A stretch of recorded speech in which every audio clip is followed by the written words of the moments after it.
नमस्कार, देश की बात में हाजिर हैं। पहले बात कोचिंग संस्थानों पर सरकार के आदेश की। बच्चों पर पढ़ाई और अच्छे रिजल्ट्स देने के बोझ को देखते हुए केंद्रीय शिक्षा मंत्रालय ने कोचिंग संस्थानों के लिए नई गाइडलाइंस जारी की हैं। इनके मुताबिक 16 साल के कम उम्र के बच्चों को कोचिंग संस्थानों में दाखिला नहीं दिया जाएगा, या फिर ऐसे छात्र 12वीं पास कर ली हो तभी उसे दाखिला दिया जाए। कोचिंग संस्थानों को कहा गया है कि वो भ्रामक वादे या रैंकिंग दिखाकर बच्चों को दाखिला ना दें। 50 से ज्यादा बच्चे जहां होंगे उसे ही कोचिंग इंस्टीट्यूट माना जाएगा। शिक्षकों की न्यूनतम शैक्षणिक योग्यता ग्रेजुएशन होनी चाहिए। नियमों का उल्लंघन होगा तो पहली बार में 25,000, दूसरी बार में 1 लाख और तीसरी बार में जो कोचिंग संस्थान का लाइसेंस है वो ही रद्द कर दिया जाएगा। बच्चों के मानसिक स्वास्थ्य के लिए कोचिंग संस्थानों को उनकी काउंसलिंग की व्यवस्था करने की सलाह दी गई है। कोचिंग संस्थान किसी भी हालत में उस फीस को नहीं बढ़ा सकते जिस पर छात्र को दाखिला दिया गया है। और आगे बढ़ने से पहले क्या कहते हैं छात्र कोटा से, सुनिए बच्चों का क्या कहना है। सरकार ने जो नियम निकाले वो मेरे ख्याल से बाइकआउट सही है, और ऐसे रूल्स थोड़े 1-2 हफ्ते में 2 छुट्टियाँ, 1 छुट्टियाँ मिलना भी ज़रूरी है, या फिर उसका कुछ टाइम टेबल जो अभी जो सुबह लड़कियों के लिए सुबह 6 बजे के लिए टाइम होता है सर्दी के टाइम, ये क्या होता है कि बहुत ज़्यादा जल्दी होता है।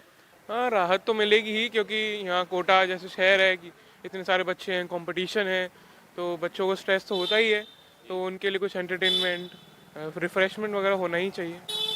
तो और 16 साल से कम उम्र के बच्चे अब कोचिंग में ना आए, इस तरह के भी जो है सरकार ने निर्देश जारी किए हैं। तो सही है, इस उम्र से कम उम्र के जो बच्चे होते हैं उनको स्कूलिंग होनी चाहिए उनकी प्रॉपर पहले। हाँ, पहले उनको इस माहौल में डालना चाहिए, एकदम से नहीं भेजना चाहिए, क्योंकि छोटे बच्चे होते हैं, उनको नहीं पता अभी कैसे कदम उठाने चाहिए, कैसे नहीं उठाने चाहिए। इस वजह से उनको नहीं भेजना चाहिए इतनी जल्दी।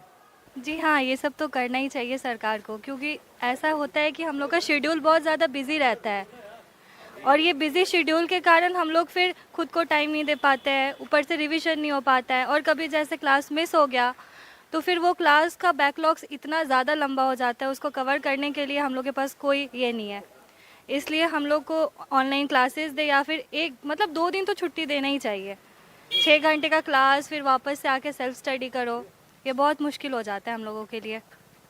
हाँ, फ़ीस तो रिफ़ंड करना ही चाहिए, लेकिन मैक्सिमम कोचिंग में ऐसा है कि फ़ीस रिफ़ंड हो नहीं पाता है, और फ़ीस रिफ़ंड भी करेंगे तो वो आपका बहुत ही कट जाता है। तो इसलिए फ़ीस रिफ़ंड करना चाहिए, और जल्द से जल्द करना चाहिए, क्योंकि छोटा अमाउंट तो लेते नहीं है, बहुत ज़्यादा बड़ा अमाउंट है इनका, 1.5 लाख के आसपास आता है। फिर हॉस्टल का खर्चा, फिर नॉर्मल डे का खर्चा बहुत ज़्यादा हो जाता है।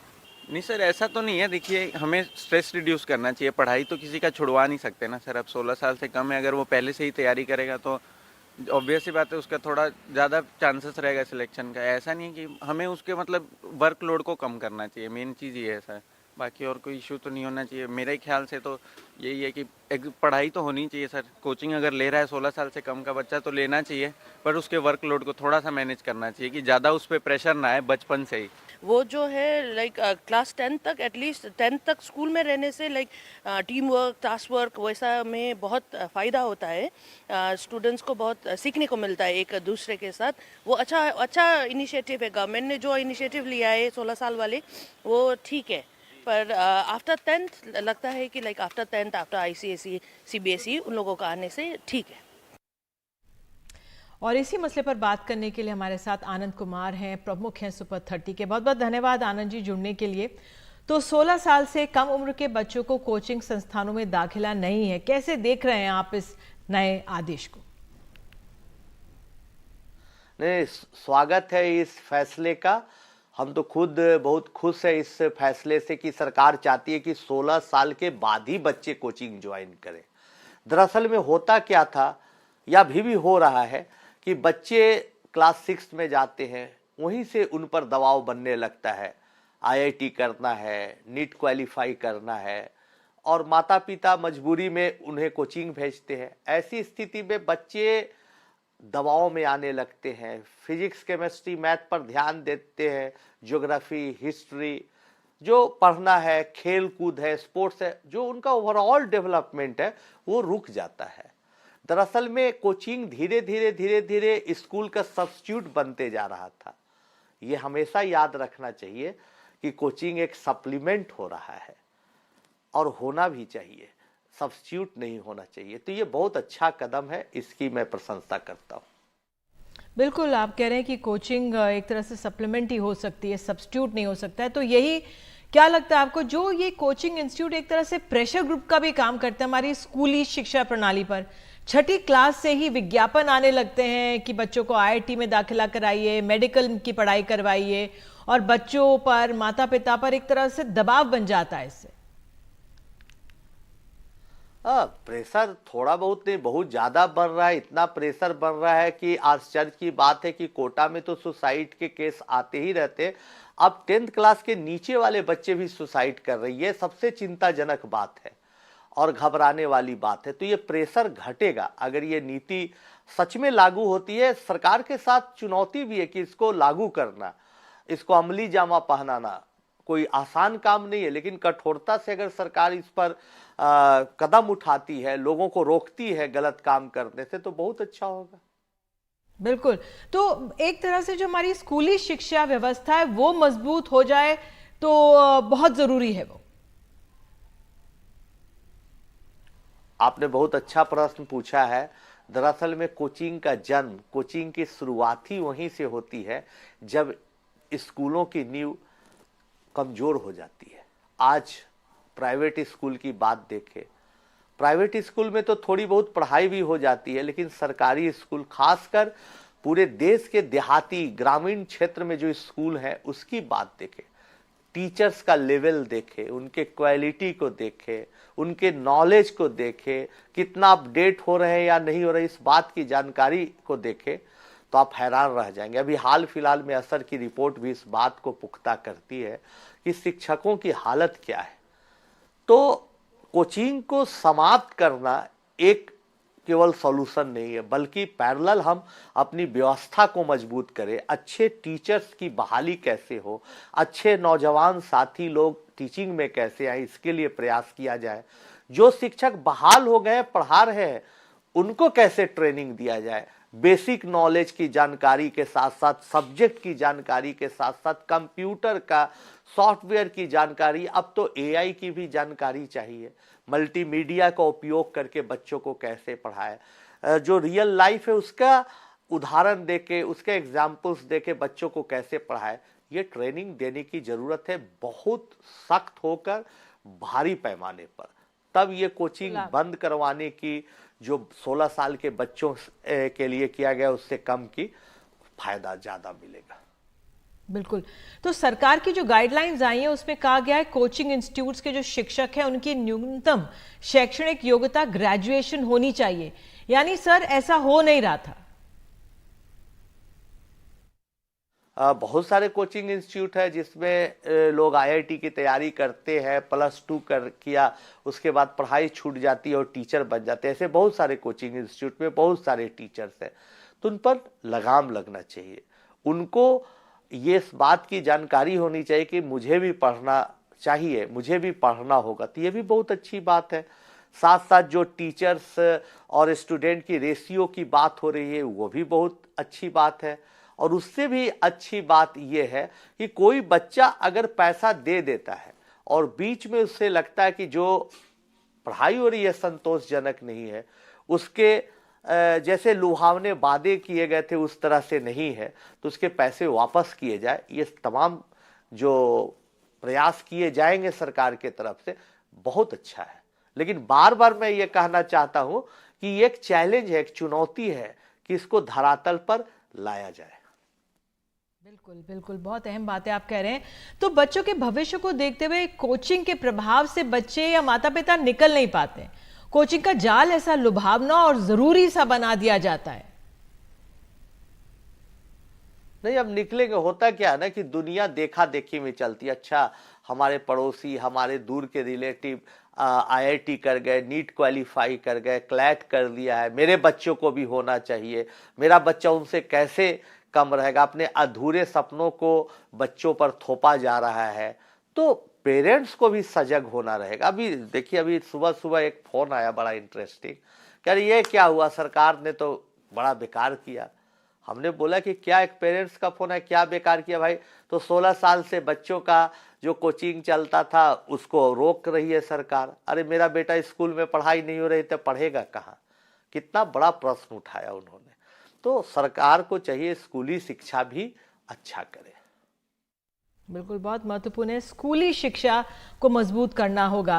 बहरहाल हाल ही में आपने भी असर की रिपोर्ट का जिक्र किया, जो रिपोर्ट आई थी 14 से 18 साल के बच्चों में शिक्षा का जो स्तर है वो खराब एक तरह से माना जाए और गंभीर हालात दिखते हैं। आपका क्या आंकलन है सर? हमारा जो सुपर 30 के माध्यम से कई साल तक खासकर ग्रामीण बच्चों को पढ़ाने का अनुभव है, उनमें बेहद प्रतिभा है, उनमें भटकाव कम है, कंसंट्रेट ज़्यादा करते हैं, लेकिन रास्ता दिखाने वाला कोई नहीं है। स्कूलों में पढ़ाई जैसी चाहिए वैसी पढ़ाई नहीं हो रही है। इंग्लिश से पढ़ाई जाए, इंग्लिश मीडियम से कुछ चीज़ों को सिखाया जाए, ये नहीं प्रयोग हो रहा है। तो शिक्षक को ट्रेनिंग की ज़रूरत है। ये सब कमियां जो है हम हमेशा महसूस करते हैं और मेरा अनुभव रहता है कि जो असर का रिपोर्ट है वो सच है, लेकिन सरकार को सजग होनी चाहिए। और बार बार मैं कह रहा हूँ कि ये जो उन्होंने कदम उठाया बहुत अच्छा प्रयास है, इसकी मैं प्रशंसा करता हूँ, लेकिन अपने स्कूल को मजबूत करें और इस बात का हमेशा पेरेंट्स भी ख्याल रखें कि कोचिंग सेंटर सप्लीमेंट हो सकता है, स्कूल का सब्स्टिट्यूट नहीं हो सकता है। जी बिल्कुल, बहुत सही बात आप कह रहे हैं। तो कोचिंग पर सरकार का नजरिया आप कह रहे हैं बहुत जरूरी था। महत्वपूर्ण ये कदम इसलिए जरूरी हो गया था कि हमारे छोटे छात्रों में आत्महत्या के मामले लगातार बढ़ रहे थे, ऐसे आंकड़े बढ़ रहे थे। एकदम जरूरी कदम था, क्योंकि देखिए अब तो बच्चा होता क्या है कि बच्चे के माता पिता सपना देखते हैं मेरा बच्चा भी अच्छा करेगा, आसपास के लोगों को देखकर प्रेरित होकर अपने बच्चों को भेजते हैं, कोटा भेजते हैं और दूसरे शहरों में भेजते हैं। और वहाँ के कोचिंग संचालक ये सोचते भी नहीं कि बेटे में इनके किस तरह की प्रतिभा है, मुझे एडमिट करना चाहिए या नहीं, बट एडमिशन ले लेते हैं पैसे के खातिर। बैच को अलग बना दिया जाता है। कैसा बैच को अलग बना दिया जाता है? जिसमें कुछ अच्छे बच्चे रहते हैं जो रिजल्ट देंगे, कोचिंग का बाद में ब्रांडिंग करेंगे। अब इस पर भी सरकार ने रोक लगा दी है। तो पहले क्या होता था कि बच्चे जो नेग्लेक्टेड फील करते थे, लास्ट के बैच में रहते थे, वो बैच से अलग होके ही समझ जाते थे कि मेरा कहीं कुछ होने वाला नहीं है, फ्रस्ट्रेशन का शिकार हो जाते थे। तो सरकार ने कदम उठाया कि भाई आप रिसफल नहीं कर सकते हैं, जैसे जैसे एडमिशन लिया वैसे वैसे आपको सालों भर पढ़ाना पड़ेगा। तो ये एक अच्छा कदम है। दूसरा, जब बच्चा फंसा हुआ महसूस करता था, अपने आप को डरा हुआ महसूस करता था, तो सोचता था भैया पैसा लो, घर वापस चल जाओ, कोई बात नहीं। लेकिन वो भी प्रावधान नहीं था। तो नए जो नियम आए हैं उसमें कोचिंग संचालकों को देना पड़ेगा वापस पैसा, तो बच्चा सुसाइड से बचेगा, मेरा मानना है। बिल्कुल, बहुत महत्वपूर्ण ये कदम था। और साथ ही एक गाइडलाइन में एक और अच्छी बात कही, कोचिंग संस्थानों को उनकी काउंसलिंग की व्यवस्था करने की भी सलाह दी गई है। क्या ये पर्याप्त है? रहना चाहिए, सलाह देना चाहिए। देखिए सलाह देने के लिए क्या है ना, मेरा अपना मानना है, बहुत पर्सनल लेवल पर हम बोल रहे हैं कि कोई अलग से काउंटर खोलकर, एक ऑफिस खोलकर सलाह नहीं दे सकता है कोई। टीचर में वो जज्बा होना चाहिए, वो प्रेम होना चाहिए कि बच्चों को अपने बच्चों की तरह ट्रीट करे, एक ग्रुप की तरह ट्रीट करे, अपना एक टीम वर्क की तरह काम कर रहे हैं ट्रीट करेगा, तो बच्चा खुद अपनी समस्याओं को टीचर से साझा करेगा और तब टीचर उसको बताएंगे कि बेटा तुम कैसे इससे निकल सकते हो। तो काउंसलिंग तो होना चाहिए, लेकिन टीचर का व्यवहार, उनके पढ़ाने का तरीका, उनकी सहजता, सरलता ऐसी होनी चाहिए कि बच्चे खुद ब खुद उससे आके अपनी समस्याएं, चाहे वो पढ़ाई की हो चाहे व्यक्तिगत हो, बातचीत कर सके। बिल्कुल। और आखिर में सर, हमारे जो बच्चे देख रहे होंगे कार्यक्रम, आपको सुन रहे होंगे, उनको आप क्या संदेश देंगे, उन माता पिता को भी, क्योंकि सरकार के आदेश से कुछ लोग ठगा सा महसूस कर रहे होंगे, सोच रहे होंगे कि हमारे बच्चों के भविष्य का क्या होगा, तो ऐसे में क्या संदेश देंगे आप उन्हें? हम बच्चों को ये बताना चाहते हैं, हाँ बच्चों को हम ये बताना चाहते हैं कि प्यारे प्यारे बच्चे, आप बहुत नन्हे मुन्ने हैं, जितना पौधा छोटा रहता है उसको बड़ा होके विशाल वृक्ष बनने की संभावना ज्यादा होती है। अभी आप बीज है, आपको बोया गया है, आप बहुत बड़ा बन सकते हैं। आप निराशाओं से घबराए नहीं, आप परेशानियों से मत घबराए। जो दिल में ख्याल आता है, जो दिल की आवाज आती है कि मुझे ऐसा करना चाहिए, ऐसा करना चाहिए, उसमें अपनी अंतिम ताकत लगाए। आपका दिन बड़ा अच्छा होगा, आने वाला कल आपका अच्छा होगा। और पेरेंट्स को भी बोलते हैं, बच्चा जो कुछ भी अच्छा काम करता है, क्रिएटिव काम करता है, कुछ नया आर्टिकल लिखता है, कुछ नया क्रिएट करता है, बनाता है, तो उसको मोटिवेट करें। कोई केवल मार्क्स लाना, परीक्षा में अव्वल आना, कंपटीशन में टॉप करना जिंदगी का मकसद नहीं होता है। दुनिया में कोई ऐसा इम्तिहान नहीं जिसमें ताकत हो कि आपके बच्चे की प्रतिभा की गवाही दे सके। उसे खिलने दे, फलने दे, फूलने दे, कुछ नया सोचने दे और देश के निर्माण में लगने दे। धन्यवाद। बहुत बहुत धन्यवाद आनंद कुमार जी जुड़ने के लिए और बच्चों तक और माता पिता तक ये संदेश देने के लिए। और बहुत ज़रूरी है कि ये जो सरकार का आदेश आया बहुत महत्वपूर्ण था हमारे बच्चों के स्वास्थ्य के लिए, उनके भविष्य को लेकर भी। और यही है कि स्कूली व्यवस्था ऐसे में और उसकी ओर ध्यान दे सरकार, ये महत्वपूर्ण हो गया। एक छोटा सा ब्रेक ले रहे हैं, लौटेंगे और जानकारी देंगे। बने रहिए देश की बात के साथ।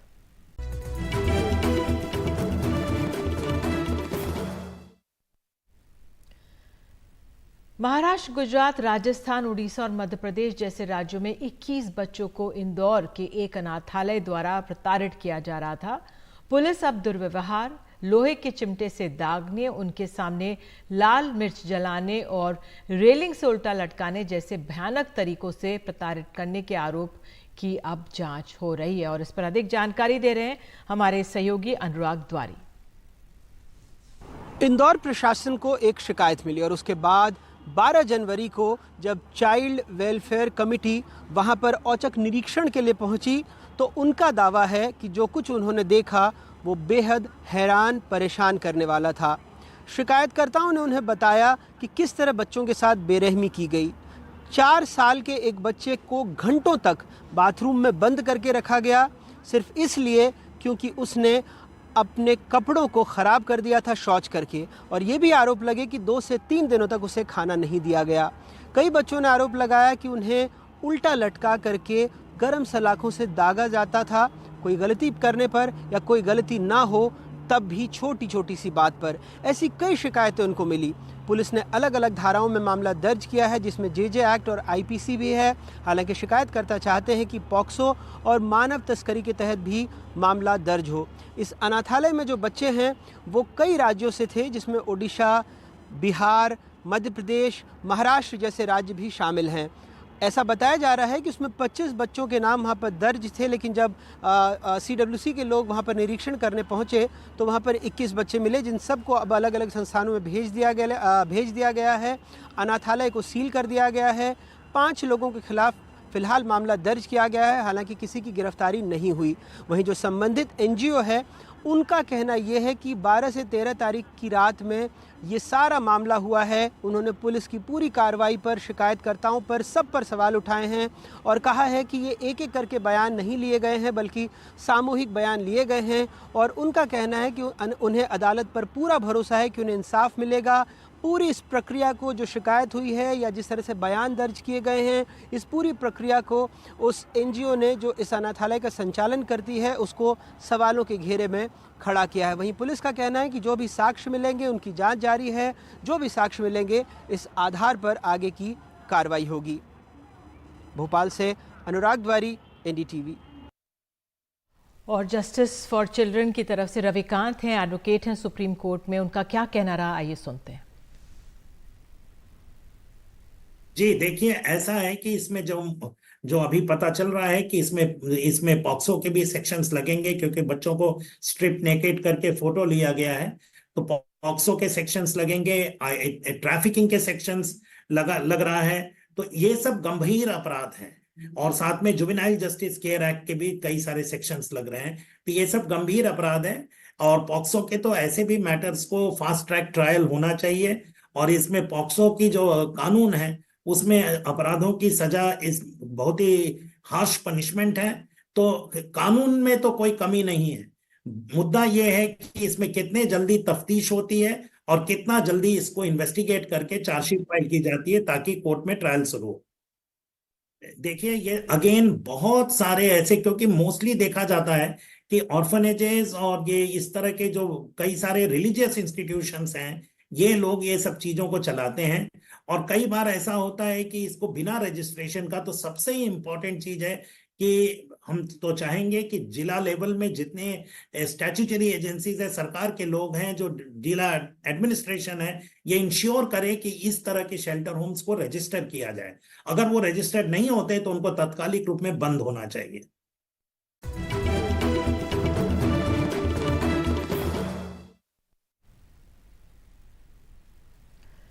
बात राम रहीम की, तो राम रहीम को एक बार फिर से 50 दिनों की पैरोल मिल गई है। रोहतक की सुनारिया जेल से बाहर आ गए और इस दौरान बताया जा रहा है कि बागपत पर बरवाना आश्रम जो है वहां पर रहने का उनका ठिकाना होगा।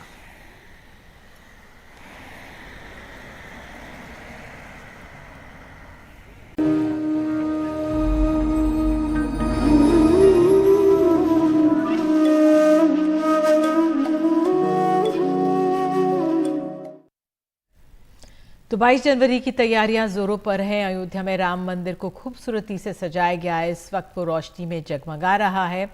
22 जनवरी को होने वाली प्राण प्रतिष्ठा की तैयारियों का आज उत्तर प्रदेश के मुख्यमंत्री योगी आदित्यनाथ ने जायजा लिया है। स्थानीय स्तर पर प्रशासन ने और प्रदेश सरकार के मंत्रियों ने पहले से ही यहाँ पर सारी व्यवस्थाओं को, ट्रैफिक का है, सुरक्षा का है और अन्य सभी प्रकार की व्यवस्था को बेहतर तालमेल से आगे बढ़ा करके 22 जनवरी के इस ऐतिहासिक पल के कार्यक्रम को पूरी भव्यता के साथ, पूरी दिव्यता के साथ,